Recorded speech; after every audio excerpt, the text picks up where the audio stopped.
வணக்கம். இன்றைய தினம் பரிகார ஸ்தலங்கள் நிகழ்ச்சியிலே நாம் பார்க்கவிருப்பது கந்தகோட்டம்.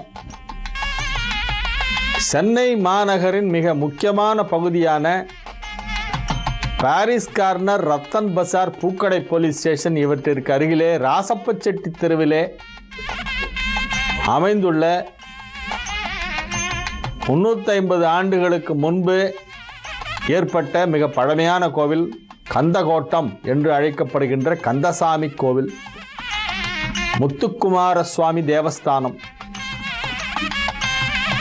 முருகப்பெருமான் வள்ளலாருக்கு அருள் மழை பொழிந்த இடம்.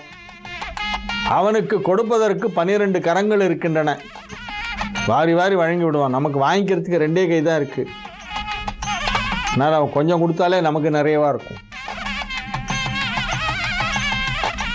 12 கண்களால் நம்மை பார்த்து அருள்பாலித்து 12 கரங்களால் வாரி வழங்குகின்ற வள்ளலான முருகப்பெருமான் சென்னை மாநகரிலே குடிகொண்டிருக்கின்ற ஒரு கோவில் கந்தசாமி கோவில். எந்த சாமியை மறந்தாலும் கந்தசாமியை மறக்கக்கூடாது.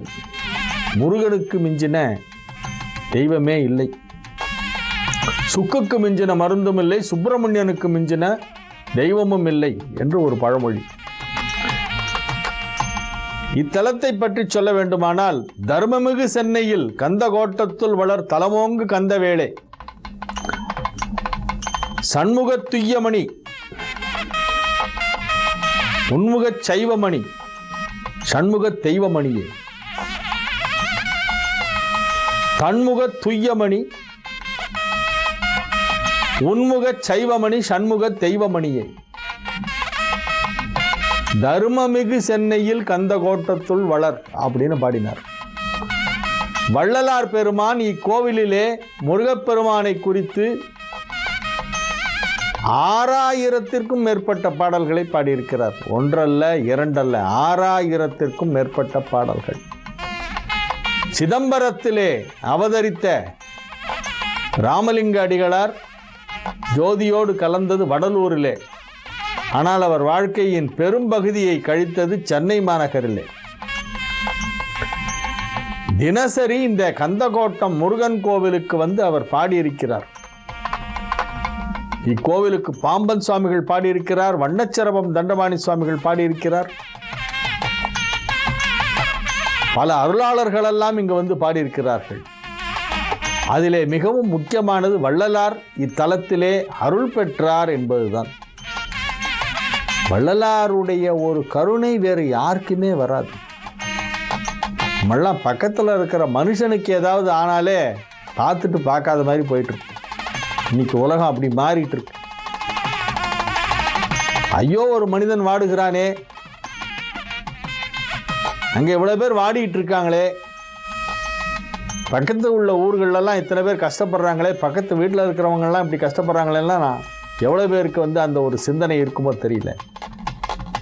மனிதன் கஷ்டப்பட்டாலே பக்கத்தில் இருக்கிற மனிதனுக்கு மனம் வாடவில்லை. வள்ளலார் பயிர்கள் வாடுவதற்காக வாடினார். அப்படின்னா அவர் இப்பேற்பட்ட ஒரு கருணை வள்ளல்.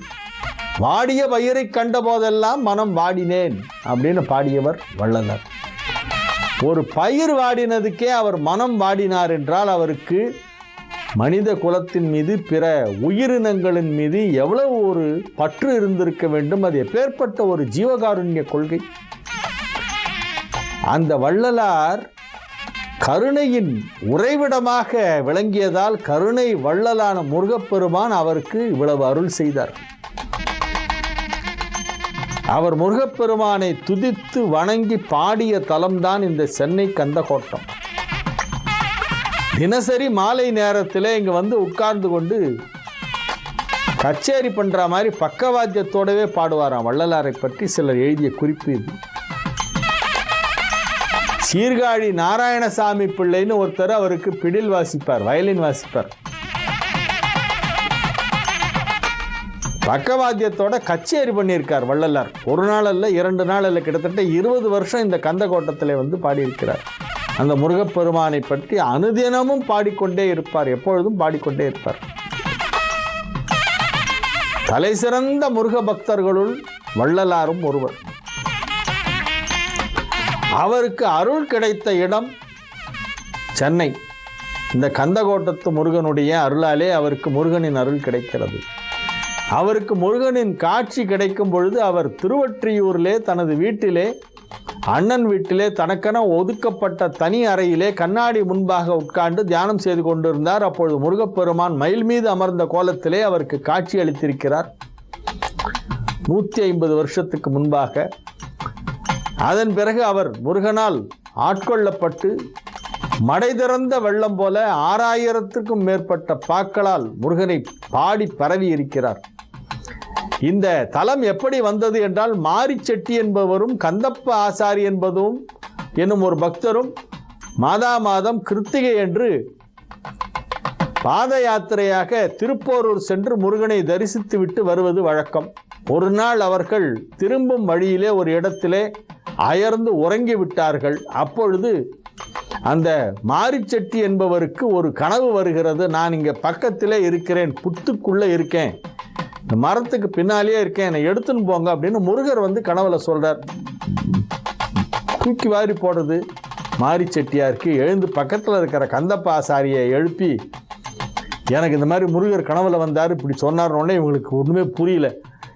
இது என்ன ஆச்சரியமாக இருக்கேன்னு சொல்லி அந்த இடத்துல போய் அங்கே இருக்கிற புத்து எல்லாத்தையும் விலைக்கு பார்த்தாக்க உண்மையிலேயே அங்கே முருகனுடைய விக்கிரமும் வள்ளி தேவியானை விக்கிரமும் அங்கே கிடைக்கிறது. அதை எடுத்துக்கொண்டு அவர்கள் சென்னைக்கு வருகிறார்கள். அந்த விக்கிரகத்தை இங்கே பிரதிஷ்டை செய்கிறார்கள். அவ்வாறு வந்த முருகன் தான் இது. திருப்போரூரிலிருந்து சென்னைக்கு வந்த முருகன் கந்தகோட்டத்து முருகன். இந்த முருகன் திருவுருவம் இங்கே கொண்டு வரப்பட்டு இங்கே பிரதிஷ்டை செய்வதற்கு முன்பாகவே இந்த இடத்திலே ஒரு தோட்டம் இருந்துதான், முத்தியால் செட்டி தோட்டம்னு பேர். அங்கே ஒரு சித்தி விநாயகர் கோவில் இருந்திருக்கு ஏற்கனவே. அங்கே ஒரு சின்ன குளமும் இருந்திருக்கு. அதுக்கப்புறம் இந்த முருகன் இங்கே வந்த உடனே, இனிமேல் நம்ம திருப்போரூருக்கு மாதம் கிருத்திகைக்கு போவோனா, இங்கே நம்மளை தேடி முருகர் வந்துட்டாருன்னு சொல்லி அந்த மாரிச்செட்டிங்கிறவரும் கந்தப்ப ஆசாரிங்கிறவரும் அந்த முருகனை இங்கே பிரதிஷ்டை செய்தார்கள். அப்படியாகத்தான் இந்த கோவில் உருவாயிற்று. இன்று சற்றேறக்குறைய 350 ஆண்டுகளுக்கு முன்பு நிகழ்ந்த ஒரு அதிசயம். அன்று முதல் இந்த கோவில் சீரும் சிறப்புமாக நடைபெற்று வருகிறது. ஏராளமான வணிகர்கள் வாழும் பகுதியில் இருக்கின்ற காரணத்தினால் தினம் தினம் ஆயிரக்கணக்கான பக்தர்கள் இங்கே வந்து வழிபட்டு விட்டு செல்கின்றனர். கிருத்திகை சஷ்டி போன்ற நாட்களிலே அதிக அளவிலே கூட்டங்கள் வரும். செவ்வாய்க்கிழமை என்று இக்கோவிலுக்கு வந்து வழிபடுவோருக்கு அனைத்து விதமான நலன்களும் ஏற்படும். மனதிலே அமைதி கிடைக்கின்ற ஒரு தலம். யாருக்காவது மனதில் அமைதி இல்லை, என்ன நடந்தாலும் திருப்தியே இல்லை, ஏதோ மனதிலே ஒன்று உறுத்தி கொண்டே இருக்கிறது, மனம் அமைதியாக இருக்க என்ன வழி என்று கேட்பவர்களெல்லாம் கந்தசாமி கோவிலுக்கு போய் அங்கே முருகப்பெருமான் முன்னால் நின்று ஒருமையுடன் நின்னது திருமலரடி நினைக்கின்ற உத்தமர்தம் உறவு வேண்டும், உள்ளொன்று வைத்து புறமொன்று பேசுவார், உறவு கலவாமை வேண்டும் என்று பிரார்த்தனை செய்து கொண்டால் உங்களுக்கு எல்லா நலன்களையும் மன நலனையும் மன நோயை நீக்குகின்ற ஒரு ஆற்றலையும் முருகப்பெருமான் அருள்கின்றான் என்று சொல்லி இன்றைய தின நிகழ்ச்சியை கந்தகோட்டத்துடன் நிறைவு செய்து கொள்கிறேன். மீண்டும் நாளை தினம் வேறு ஒரு ஆலயத்தின் தகவலோடு உங்களை மீண்டும் இதே நிகழ்ச்சியிலே சந்திக்கும் வரை உங்களிடமிருந்து தற்காலிகமாக விடைபெற்றுக் கொள்வது உங்கள் வழிகாட்டி ஜோதிடர் ஹரிகேசநல்லூர் வெங்கட்ராமன். வணக்கம்.